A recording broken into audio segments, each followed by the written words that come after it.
Boa noite, saudações a todos e a todas, pessoal que for acompanhar pela internet, é o canal Transmutação Renato, a gente vai colocando esses evangelhos lá, tá? Esse evangelho, o bem e o mal, o sofrer, ele começa aqui com umas percepções, visão, de fato, o trecho mais importante do evangelho hoje que me toca é esse. Quando vos atingir um motivo de inquietação ou de contrariedade, esforçai-vos por superá-lo. Aí vem, ó, e quando, esse é o trecho, chegardes a dominar os ímpetos da impaciência, da cólera ou do desespero. Aí é que é o point, né? Dominar ímpetos da impaciência, da cólera e do desespero. Quem é que não ficou impaciente hoje? Quem é que não se zangou hoje? A cólera. E quem, vez por outra, não entra em desespero? Então, o ponto do evangelho é esse, que é o que ele fala de o bem sofrer. Mas acho que a tradução, eu não gosto muito dessas traduções, né? Já imagina, né? Quem conta um conto aumenta um ponto. Já foi um espírito que disse para uma menina que passou depois para o caderno para passar para Allan Kardec em francês. Depois o pessoal vai e traduz para o português. Cada editora tem um tradutor. Você imagina, porque na verdade, acho que não é o bem sofrer. Porque o que eu vejo muito falar é que a dor é necessária, o sofrimento é opcional. Então eu acho que o melhor seria não dizer o bem sofrer, mas é saber sentir dor. E saber sentir a dor é exatamente entender, por exemplo, que a pessoa está passando por alguma coisa, o que é que Deus está te dizendo e o que é que você vai fazer com isso. Então, sentir a dor não é se acomodar com a dor, não é se acostumar com a dor, não é se deitar e morrer. Sentir a dor é como uma sineta, uma campainha que toca. Deus está chamando você para conversar. O que é que Ele está dizendo? Você escuta. O que é que você vai fazer? Lembrei agora que, sei lá, há muitos anos atrás, eu estava numa configuração um pouco diferente dessa aqui, né? E eu gostava de ingerir várias coisas e ficar no meio da rua, botando som no carro.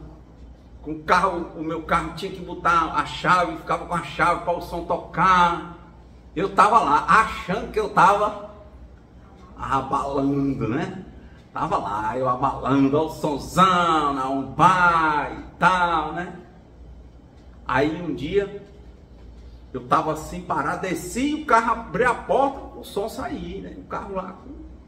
Aí vieram dois rapazes com uma arma, cada um, e disse, bora! O carro, a chave, o carro. Eu tava assim longe do carro. O carro tá aí. Ele disse, a chave. Eu disse, está dentro. O carro só tocava se a chave estivesse no lugar, né? Aí, botou a mão, celular, não sei o que, entraram e foram embora. Meu carro tinha um rastreador, não sei o que. Eu disse, olha, entrei em outro carro e vamos buscar meu carro, que ele vai já parar. Aí eu fui buscar o carro. Uns 20 minutos eu estava com o carro de novo. Mas ali veio a reflexão. Começaram muitas reflexões a partir dali. Primeira reflexão, grande parte das pessoas que estavam onde eu estava, ficaram com raiva de quem? As pessoas, vocês acham que ninguém manifesta revolta numa situação dessa? De quem? Contra quem? Contra mim? Contra quem? Contra os bandidos. E eu olhei e eu fiquei meio que parecia assim, que eu estava anestesiado. É engraçado, né? Minha companheira na época ela disse assim, pai, parece que nem foi com você. Eu só fiz e bater no carro. vamos buscar meu carro. E passei por tudo aquilo, em delegacia. Até que era como se eu tivesse comigo, fora de mim, olhando para mim, conversando. E eu não tive raiva dos assaltantes. Ah, mas porque você recuperou o carro? Ah, porque... Não, eu fiquei pensando. Esses rapazes só vieram assaltar este carro com este dono, porque este dono, em uma linguagem bem popular de bairro cearense, estava vacilando. Não? Era um tremendo vacilão, ostentando.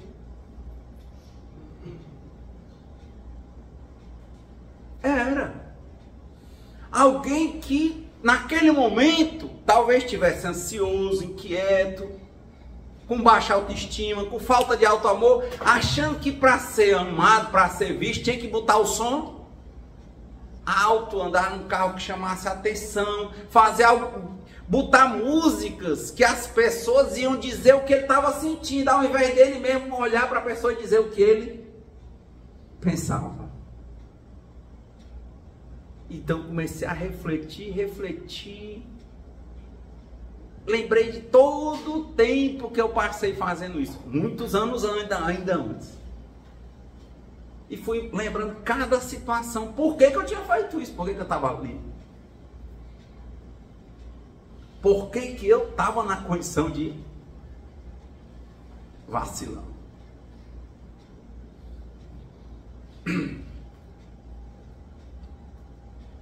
E eu estava pensando assim, sabe? Eu estava tranquilo, pensando isso.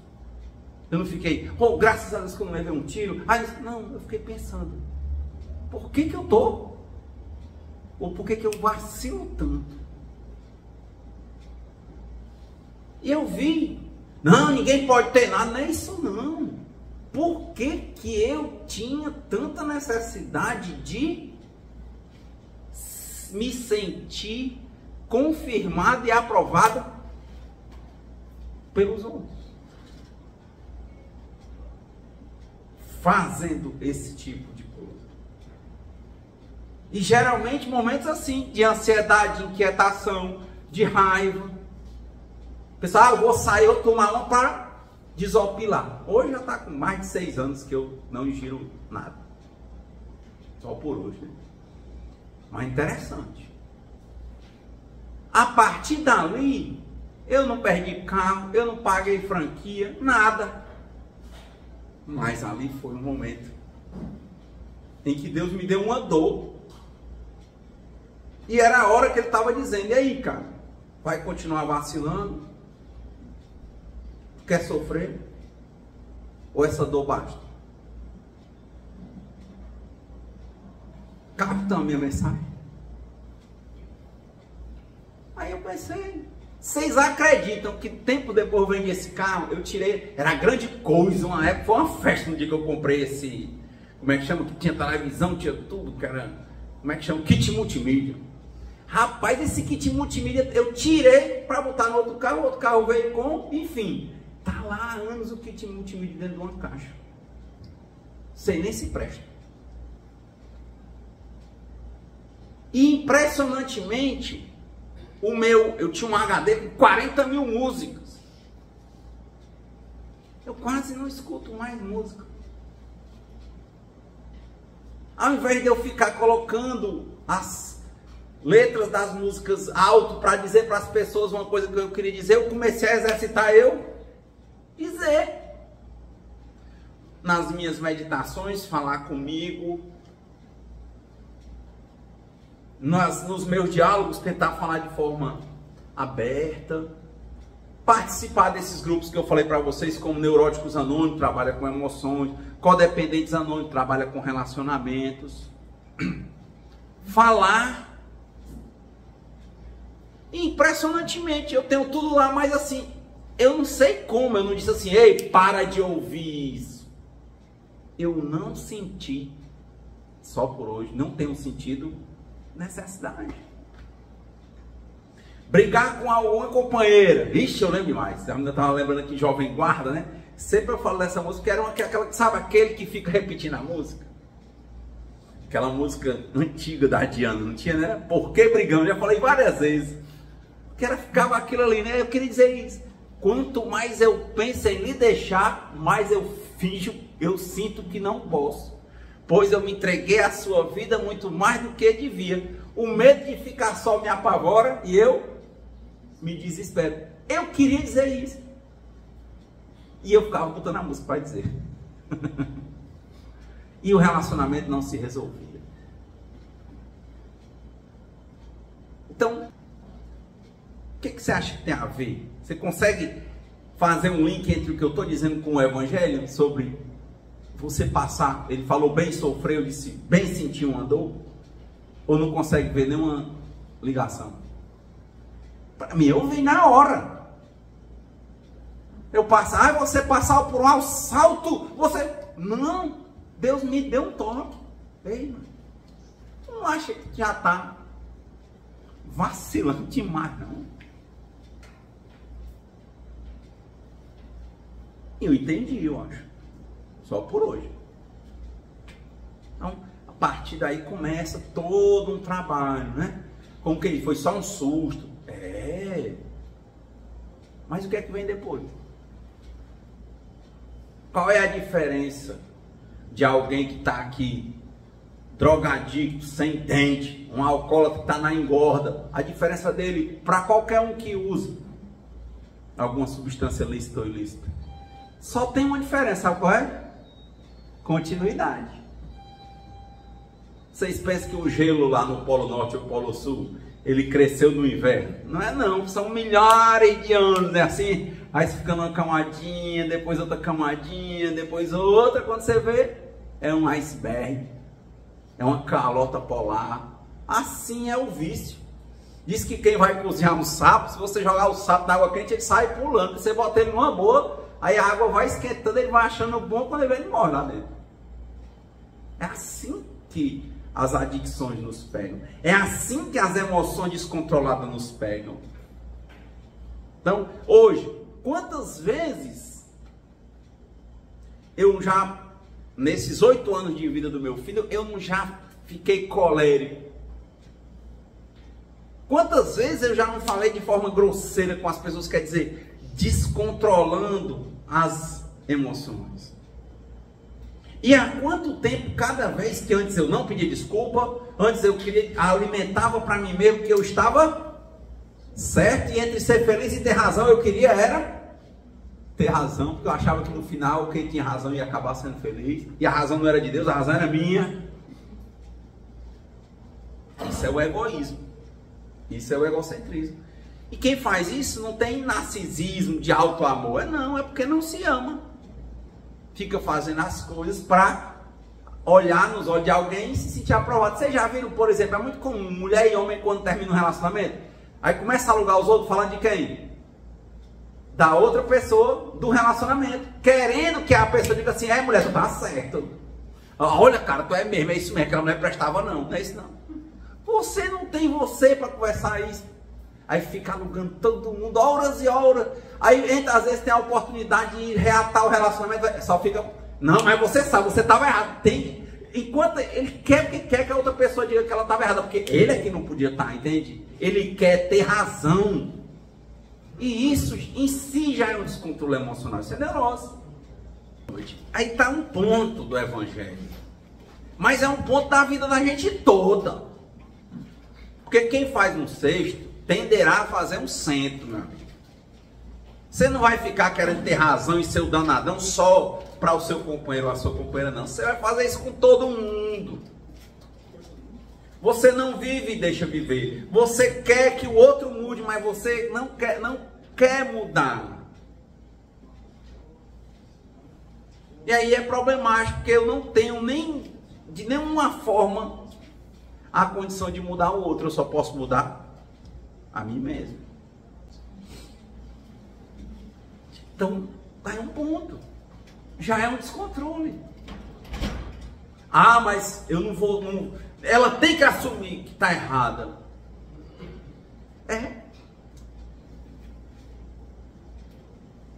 Será? Para onde é que isso vai levar? Só leva ao descontrole. Então, o que eu estava dizendo, nos 8 anos do meu filho, quantas vezes eu já perdi o controle? Mas como eu disse, antigamente, eu ia sempre querer ter razão. Hoje, é interessante. Eu tento fazer o que? Quando eu perco o controle, eu chego e digo o quê? Me lembro do 8º passo, por exemplo, lá de qualquer um dos anônimos. Passar reparação. Eu digo, epa, filho, desculpa. Eu me excedi.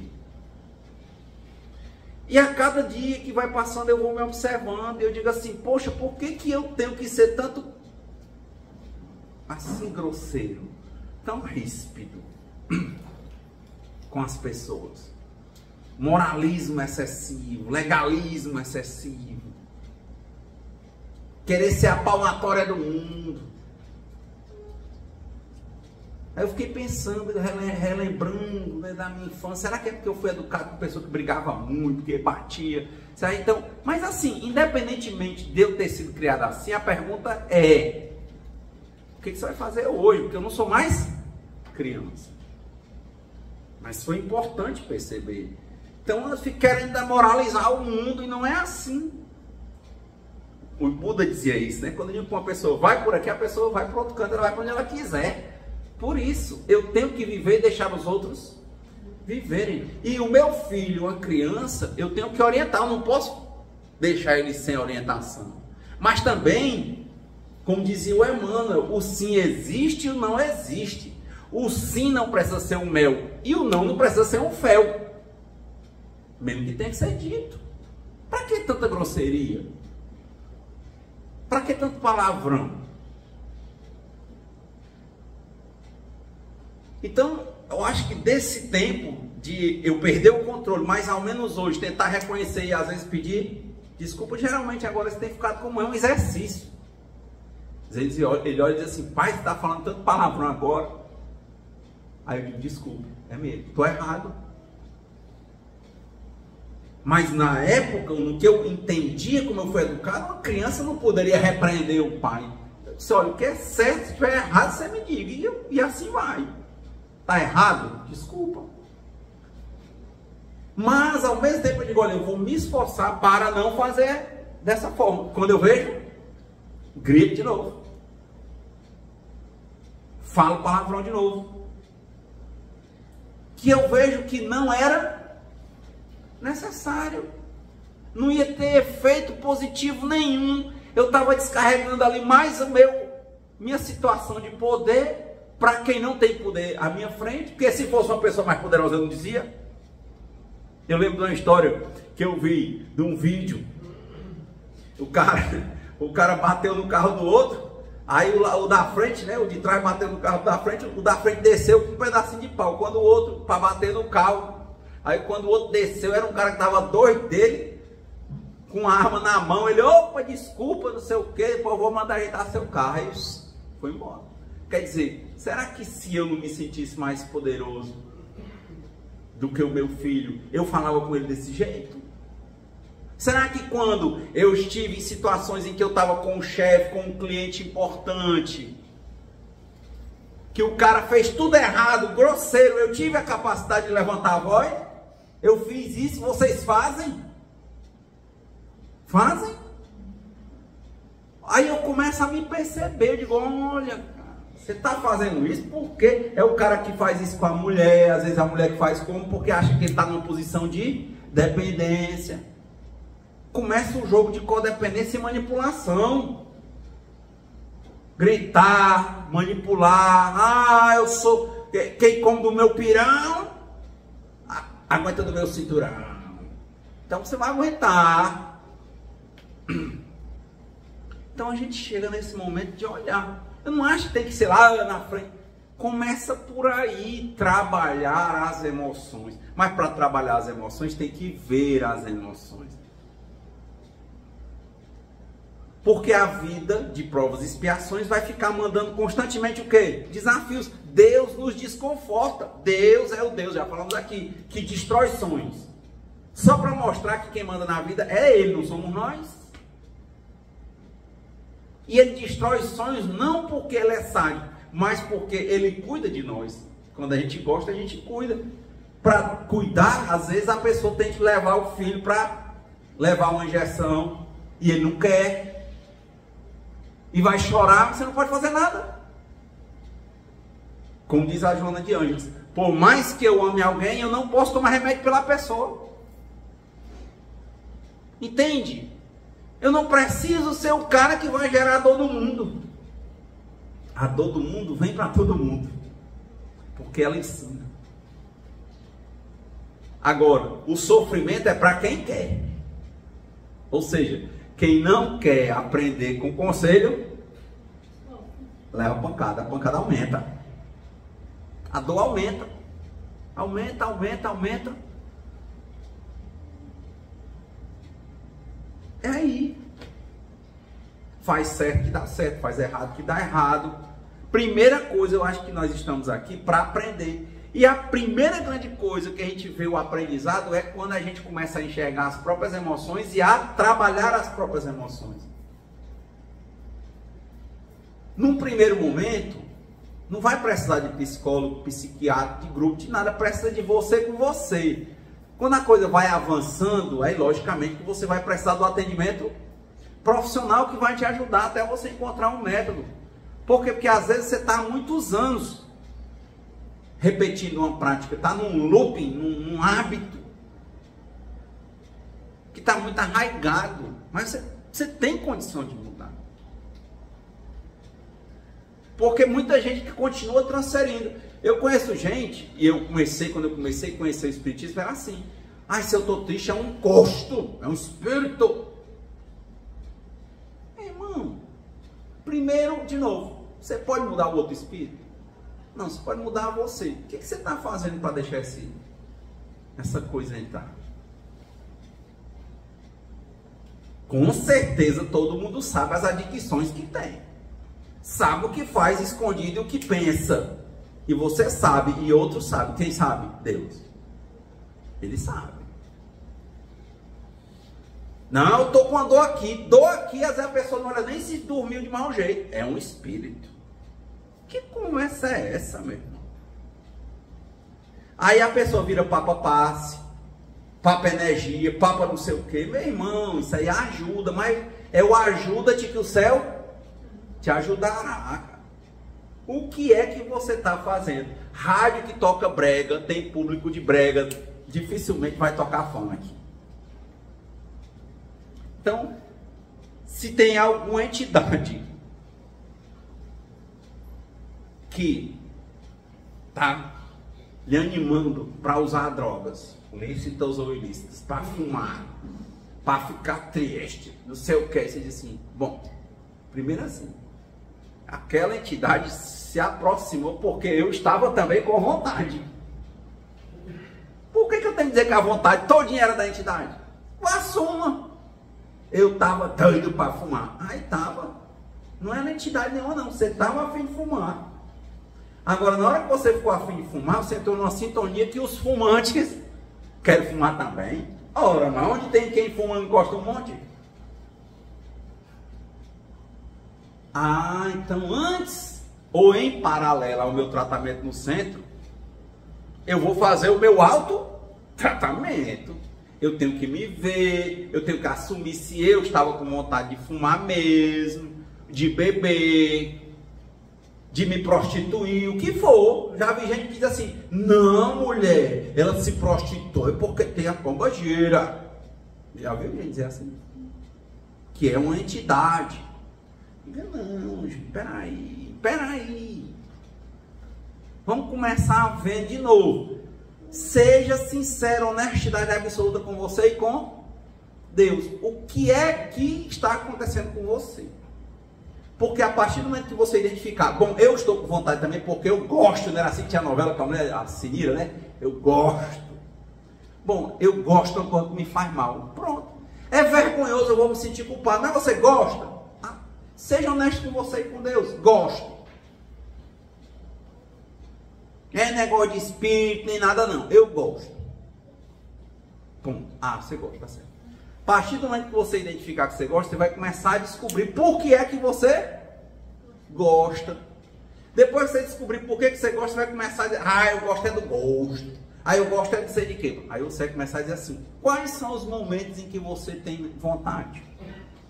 Aí você vai descendo, quando você vê, é quando eu estava ansioso.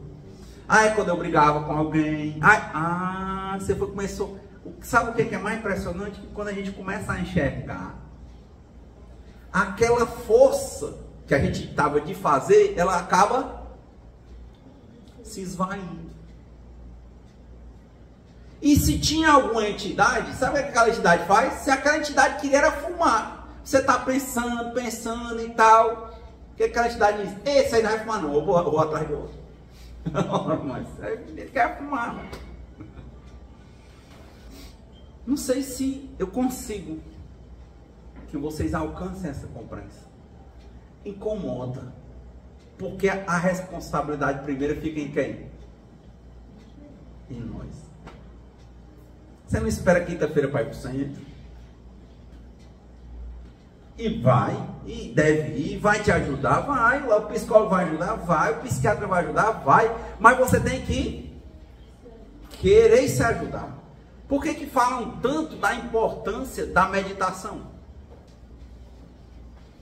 Porque a meditação, com a meditação, há um processo de autoconhecimento. E semana próxima passada, a pessoa estava perguntando, né? Assim, rapaz, eu não consigo. Eu fui falar para ela que uma época eu desenhava e pintava como uma forma de centrar. E eu meditava, eu comecei a meditar, era 1 minuto, aí disse ela, e olha, é meia hora, todo dia. Aí ela disse, mas eu não consigo, a minha cabeça fica cheia disso, cheia daquilo. Aí eu disse, tem gente que começa a botar, olha, imagine que você está não sei aonde. Tem várias técnicas. Eu disse para ela, olha, eu acho que a meditação, num primeiro momento, ele é o espaço da gente se ver. Chegar ao silêncio, né? Isso aí é como evoluir. Não é uma coisa trampada. Você para e vê o que está acontecendo. É o que eu costumo fazer. Por isso que eu estou falando de várias coisas. E é o processo de meditação, esse que eu estou falando de meia hora, esse eu faço eu sozinho, em silêncio. Mas o processo de meditação, ele é 24 horas. Que é o processo de autoconhecimento. Como eu falei que aconteceu no dia do assalto, eu estava me observando, eu estava entendendo o que estava acontecendo. Então, no momento, primeiro é ver.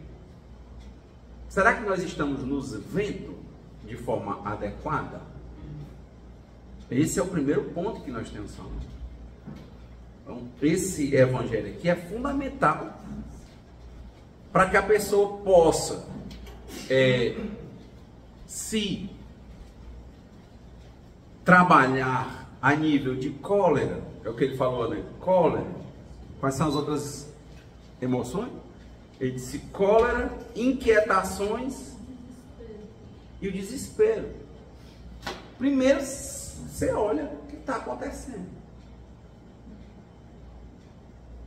Então, muitas vezes, aprender a olhar para dentro de si sem se julgar e sem se condenar. Foi isso que Clarencio disse no nosso lar. Não julgo nem condeno. Se olhe. Como eu disse, se você está com desejo de usar alguma coisa, primeiro veja que você está com esse desejo. E depois vem a outra pergunta. Você vai acabar se perguntando por quê. Vai começar a ver os momentos em que aquilo ali aconteceu. Eu acho que por causa dessa parte, nesses mais de 6 anos que eu estou sem ingerir nada nesse nível alucinógeno, né, é que eu percebo que não tem um sentido falta até hoje. Porque eu vou olhando, eu vi o que era. O que aquela música era, quando era que eu usar. Quando você começa a ver, é muito poderoso, é libertador. Mas tem que ter o exercício de ver. É impressionante. Começa o dia ou a noite. A noite está com a mente muito agitada. Ao invés de assistir vídeo, documentário, não sei o que. para e vai ver, só ver o que está acontecendo. Uma coisa muito marcante que eu já vi em mim, às vezes eu estou aqui bem, parece que eu estou bem, mas eu estou agitado, eu nem percebo. Quando eu sento e fecho os olhos, eu fecho assim os olhos e eu vejo que meus dentes estão tremendo. Nervoso. Aí eu começo a respirar. Teve um tempo que eu fui fazer exames, isso antes desse processo todo, quando eu achava que a vida era aquela, que eu respirava e a respiração não vinha toda, sabe? E quando eu fiz vários exames, o médico disse: rapaz, isso é estresse, isso é ansiedade. Quando você começa a pensar nas coisas, você esquece de respirar. Por isso que eu comecei também a andar de bicicleta. Faça uma atividade cíclica ou treine a respiração. Aquele autor Thich Nhat Hanh, muito bom, ele tem meditação andando, meditação lavando os pratos, muito bom mesmo. Que ele usa um sistema de contagem mental, né? Eu comecei a calcular quando eu estava o tempo, né? Como fosse 8 segundos, né? Eu vi o meu tempo de inspirar e o tempo de expirar. Então muitas vezes eu precisei fazer isso. E no momento em que eu estava controlando a minha respiração, eu estava olhando para as minhas emoções. Quando eu levantava outra pessoa. Ou quando eu ia dormir, se eu estava inquieto, hoje ao invés de fazer, eu digo: olha, eu estou inquieto. A solução é uma só. Vá, pare tudo e vá se ouvir. Porque senão é a mesma coisa de ir atrás de bebê, de botar som alto, não sei o quê. É ir assistir documentário, novela. Não, meu amigo, tem uma coisa que está gritando dentro de você. Por que você não quer escutar? Escuta. Então, quando eu vejo, às vezes eu chego no centro, tem uma parte aí que o pessoal gosta de falar de quem medita, né? Diz que esses monges que meditam, não fazendo nada. Não fazendo nada. Tenta meditar. Eu digo porque no processo que eu comecei com 1 minuto, para chegar a meia hora, 1 minuto era muito mais difícil no começo. Não é fácil, porque nós estamos habituados a encarar quem nós somos ou fugir de quem nós somos. O que vocês acham? E tem muita coisa para fugir, né? Rede social, música, bebida, droga, sexo. Aí é que vem a questão. Um dia um alcoólatra chegou para o Divaldo Franco e disse: senhora, mas até Jesus bebia. Eu disse: rapaz, nem o AA está dizendo. O AA diz que não é contra o álcool nem contra quem bebe. Pode ler o livro de AA que eu li. Ele é contra o egoísmo e o egocentrismo. O problema é o motivo que te leva a beber. E por que você não está bebendo? Mas porque eu vi todos os motivos que eu tinha, quando eu comecei a me enxergar, ele não tem mais. Só por hoje. Então a grande questão é: eu quero fugir de quem eu sou, da minha vida? Hoje não, eu quero viver a realidade. Agora é uma pergunta que você tem que fazer a você. Você quer se ver? Quer entender a você, a sua vida? É aí que está a ebulição das nossas emoções, gente. É um monte de coisa guardada, camuflada, reinterpretada. A gente chamando o povo de invejoso e não querendo ver quando a gente está com inveja. A gente dizer que é o espírito que manda a gente se prostituir, quando a gente não vê o desejo que tem em nós. O sexo é errado. Ninguém nunca disse isso. Dependente de Amor e Sexo, o livro também. Dependentes de Amor e Sexo Anônimo, que tem também Irmandade. Cheguei a acompanhar, li o livro, li a literatura, muito interessante. Ele não fala isso. Ele fala que você deixa de fugir pelo sexo e procura desenvolver relações de amor e sexo saudáveis. Porque se você estiver usando ele como uma fuga, é uma droga como qualquer outra. Assim como açúcar, sal. E a pessoa diz: quem é que come sal? Ele come sal, mas você é doido por comida salgada. Porque ele vai dar um start. em certas emoções. Também li isso em Comedores Compulsivos Anônimos. Você já viu que eu gosto de ler sobre anônimos. Adictos a romance anônimo. Muito interessante. Rapaz, eu achei interessante demais. Sabe? Buscadores de autoestima anônimos. Cada um eu fui aprendendo alguma coisa. Mas o centro de tudo é o egoísmo e o egocentrismo. O centro do descontrole emocional. No livro de Neuróticos Anônimos, o Gruver, né, ele fala que a semente, a origem, a raiz da doença emocional é o sentimento de culpa. E uma vez perguntaram ao Divaldo isso, né, sobre culpa, ele disse: espírita, culpa não resolve nada. Espírita assume a responsabilidade. Culpa é só ficar se martirizando. Responsabilidade é ver o que pode fazer e agir.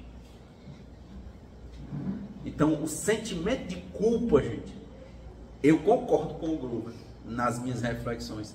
Ele é o coração do descontrole emocional. E é o descontrole emocional que vai levar à impaciência, que vai levar à cólera e que vai levar ao desespero. Eu vi uma fala sobre isso na internet, uma fala de Neuróticos Anônimos, uma palestra, acho que era da Zélia. E ela dizendo, ela começou a refletir do descontrole emocional dela. E ela falando na palestra, ela dizia assim, acho que o nome da palestra era desligamento emocional. E ela falava, gente, que ela começou a se ver, se enxergar, porque o 11º passo é a meditação e a oração. Ela começou a se ver e ela começou a ver o sentimento de culpa dela. Ela dizendo que ela começou a enxergar, para você ver como a mente da gente é distorcida. A incompreensão é muito grande. Se a gente compreende errado, pensa errado, vai falar errado e vai agir errado, é o que a gente está fazendo. E é possível ajeitar isso agora. Por que esperar para a próxima encarnação? Por quê? A vida é uma só. Aí ela disse, começou a ver vários sentimentos de culpa que ela tinha. Ela disse que quando ela percebeu, ela se sentia culpada porque o pai dela se separou da mãe dela. Ela dizia assim, que ela começou a se enxergar e ela via que ela sentia meio que vergonha, meio que culpa, porque o pai dela se separou da mãe e ela ficava pensando, será que foi por mim? Será que eu fiz alguma coisa? Sabe, ela guardava aquilo. Quem é que diz isso? E ela disse, depois que ela conheceu Neuróticos Anônimos, que ela começou a se conhecer, a se relacionar com ela mesma, a se amar. Aí ela viu que ela era uma criança que não entendia, e agora ela, mulher, diz para a criança o quê? Você não tem culpa. Você não tem culpa. Relacionamentos começam, relacionamentos terminam. Você não tem nenhuma culpa pelo relacionamento dos seus pais ter acabado. Ela disse que sentia, ela levou, quer dizer, isso tudo era coberto como uma montanha, um lixo embaixo de uma montanha de grama verde. Ela só tinha raiva, ela só era descontrolada, mas quando ela começou a pensar, ela começou a se tornar uma mulher mais branda. Era aquilo ali latejando, sabe, vocês já tiveram pus dentro de vocês, teve que sajar, aquilo dói, aí o cara saja, e quando sai ele fica bom na hora. Quem já teve alguma abscesso assim, né? Diz, rapaz, era só botar pra fora, ficar bom, só vê, se desmancha, se transforma. E ela começou a dizer, olha, isso aqui você não tem culpa. É isso mesmo. As coisas terminam. Então quando a gente começa a sentir o sentimento de culpa, sabe? Ai, por que meu irmão é bom? Por que eu sou um fracassado? Eu me sinto culpado porque eu sou um fracassado. Ai, porque eu sou... Não. Lá tem os lemas, olha... Mas é porque realmente meu irmão estudou e eu fui fazer outra coisa. Ele diz, olha, que seja o passado, passado. Primeiro as coisas primeiras. Devagar se vai ao longe. Que seja o passado, passado. Ah, é mesmo. Então, ó, eu não posso mudar o meu passado. Não posso mudar minha condição no passado, mas eu posso mudar minha condição hoje. Por mais que eu não possa voltar atrás e fazer um novo começo, qualquer um pode agora escrever um novo final. Não importa a idade.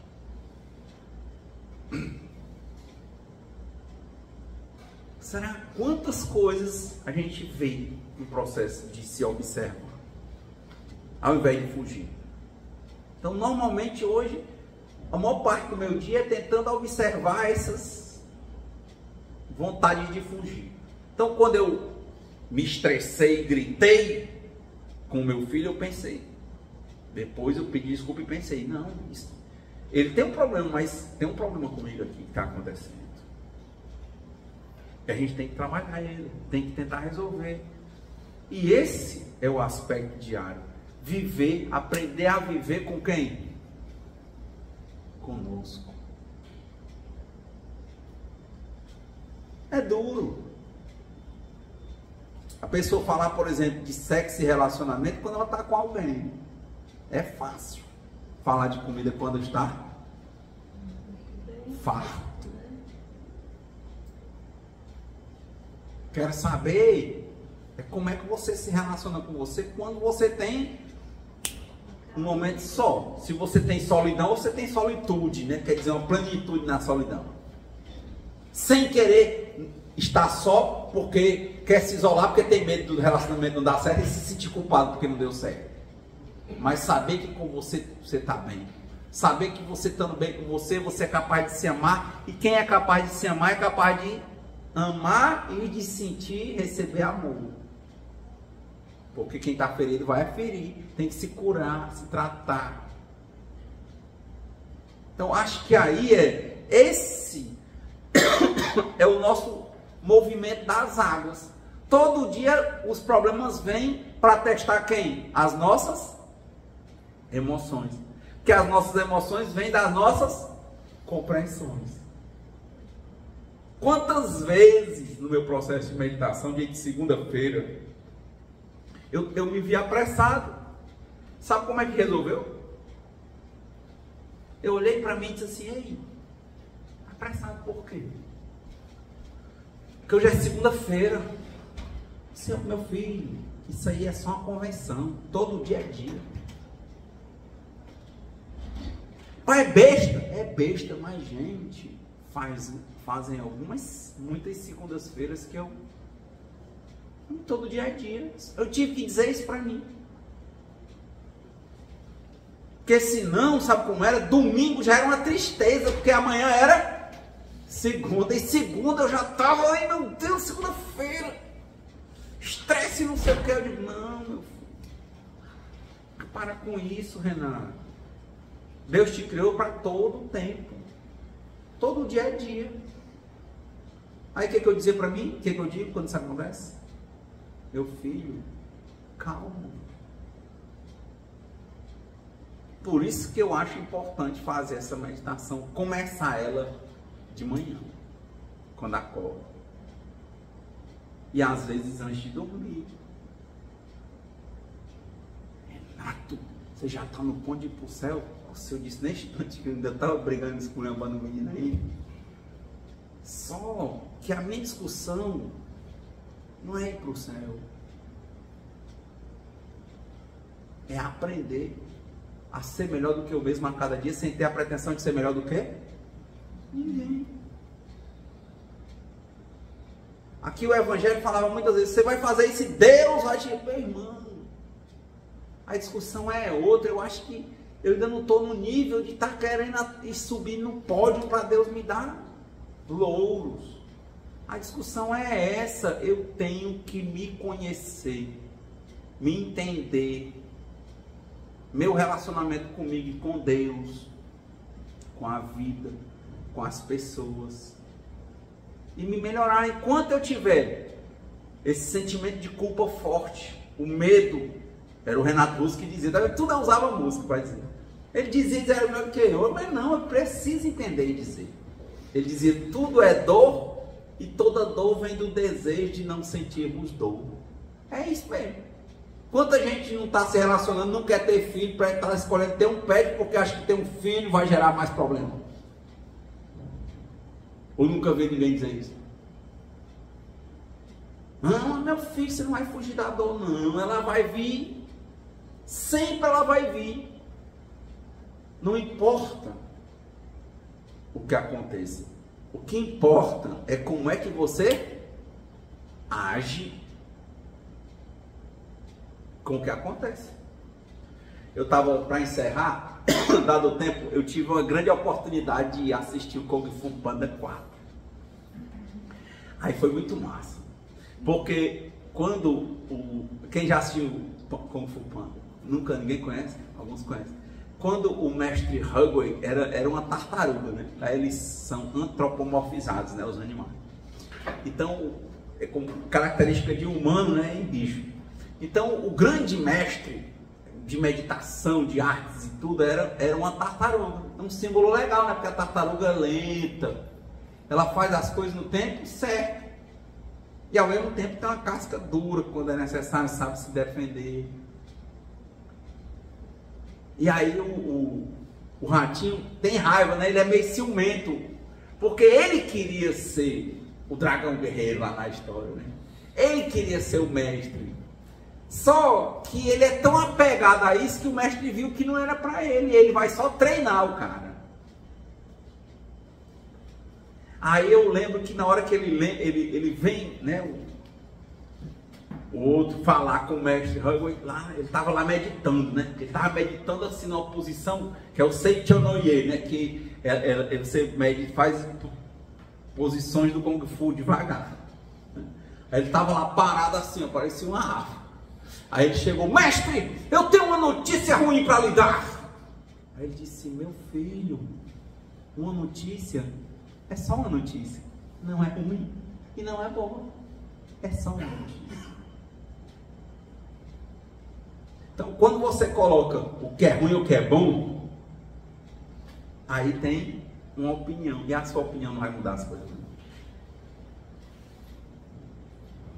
Então, aquilo ali, sabe onde foi? É mesmo, né? As coisas não são ruins nem são boas, elas são coisas. A morte, ela é uma parte da vida. O envelhecimento é uma parte da vida. O adoecimento é uma parte da vida. Mas está incutido na nossa cabeça que são coisas ruins. Pronto. Não é ruim nem é bom, faz parte. Se você só botasse isso, entendesse, pronto. Ah, mesmo. Cada gente, não vai pintar teu cabelo não? Sempre eu falo, não vai pintar meu cabelo não. Essa parte ficando com os cabelos tudo branco e tal. Não sei, mas assim eu olho e penso assim, poxa. É uma lembrança constante de que eu vou morrer. Última história, diz que a morte veio buscar um monte de gente. Aí o símbolo da morte, né, aquele bicho que com a...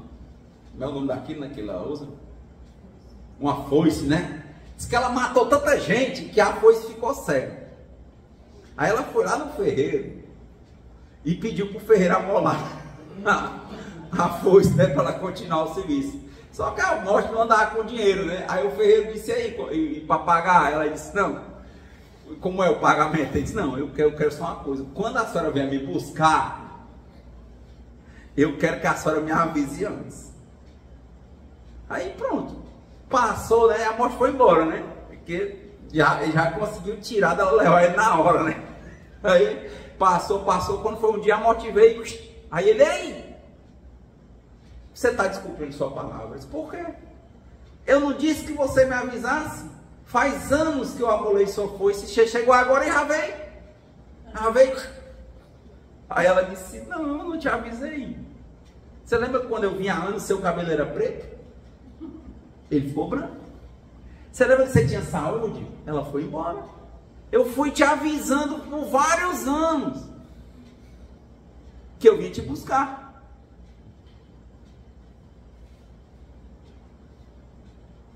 Aí ele ficou, Ou você acha que porque pinta o cabelo a morte não vê que lá por dentro é branco? Ora, mãe. Não adianta. Essa é a pergunta. A morte não é boa nem é ruim. Os altos da vida não são bons nem são ruins, são altos. Os baixos não são bons nem são ruins, são baixos. E o que essas coisas todas servem? Para nos ensinar.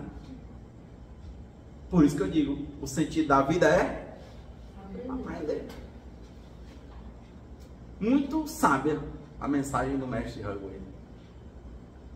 Uma notícia ruim, meu filho, uma notícia é só uma notícia. Segunda-feira é só mais um dia.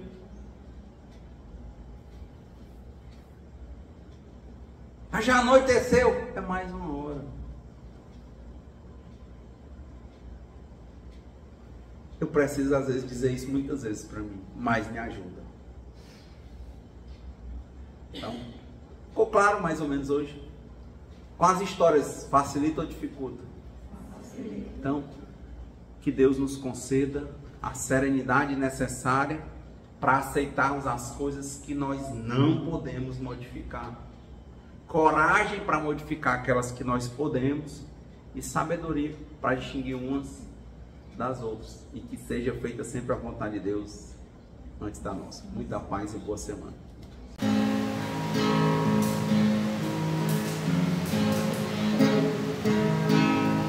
Quem espera que a vida seja feita de ilusão pode até ficar maluco ou morrer na solidão. É preciso ter cuidado pra mais tarde não sofrer. É preciso saber viver.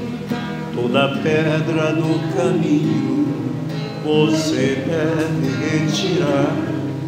Uma flor que tem espinho você pode se arranhar. Se o bem e o mal existem, você pode escolher.